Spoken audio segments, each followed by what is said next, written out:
Welcome to the DoubleACS Daily News. Disasters, both large and small, can be stressful for both victims and those offering aid. Lisa Kauffman of the Medical Reserve Corps recently held a disaster behavioral health seminar for medical volunteers and first responders. The seminar gave an overview on how to evaluate others' mental health and how to maintain your own mental health in a stressful situation. We spoke with her after the presentation. I am a trainer for the Medical Reserve Corps, and tonight we did a training on disaster behavioral health. It was an overview about disaster behavioral health because as responders, those people from the Medical Reserve Corps some of us are medical people, some of us are not medical people. When we respond to an emergent event, usually someone's in crisis, and it's good to know what you need to do and understand what's happening with yourself as well as what's happening with those around you.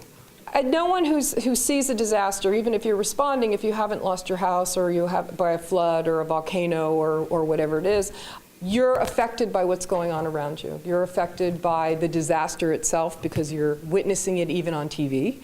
You're affected by the people that you are working with or responding to. So all first responders, police, fire, EMS, emergency management, they all are aware now of disaster behavioral health and how a disaster can affect them mentally and physically. Imagine being a police officer and you're first on the scene and it's a terrible car crash and 3 people have died. I mean, that's going to affect you as a responder.